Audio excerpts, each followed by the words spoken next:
Hi everyone, I'm Dr. Madhumita and you know me as Medico Madhu. Today I'm going to talk to you about a very common topic, sinusitis. A lot of us suffer from it. We basically have four sinuses.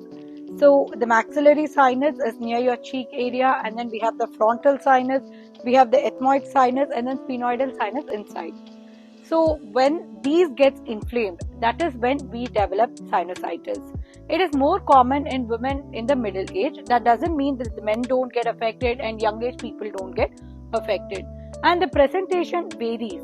So let's say that you have a maxillary sinus, so you might have pain in the cheek area. That pain can even radiate to your face. It can also involve your eyes. So you might have pain behind your eyes, your nose gets obstructed, you get stuffy feel, and when you lie down you would be coughing too much because of the postnasal drip, and you might have ear pain. All these are different manifestations. It can even go to your head, it can go to the back of your head. So these pains are common. It can even become red. You might just look like a beetroot when you have this sinus attack. On bending forward or when you strain, when you cough too much, you might notice that the pain is increasing too much. So, what do I do about it? From my side, what can I do? Well, you can go for a humidifier at home. You can apply hot compression on your face and gently massage so that the sinus drains.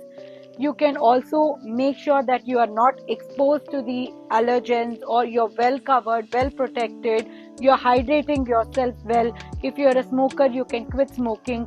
All these things can reduce the episodes of your sinusitis attack.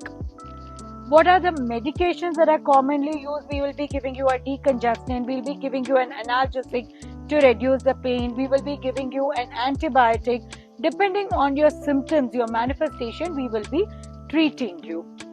We'll be investigating you not just to confirm but also to rule out the complications or other causes which can mimic that of a sinusitis. So in these cases, we would be asking you to go for an X-ray, CT scan, etc. We'll be getting your blood parameters to see that the infection is controlled or not, and these various other things like your ear examination, nasal examination, we might have to do to see whether there is a polyp or whether there is an eustachian tube block. All these other things we will be trying to rule out. So when we go for the surgery per se, we would be doing something for the this would be done endoscopically to get your sinus cleared. So this way you would be not having recurrent attacks, and we don't suggest it immediately. Let's say that you have recurrent attacks and it's affecting your quality of life, or it is going into a complication.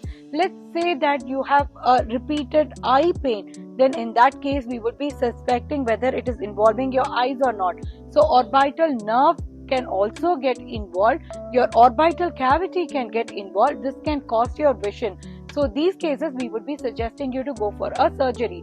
Or let's say that your nose is completely blocked, ear is completely blocked, you're not able to smell, you're not able to hear, your quality of life is getting extremely affected, then again we would be asking you to go for surgery. Other neurological complications, that is involving your brain, where there is an abscess, there is an infection, it is involving your cavernous vein.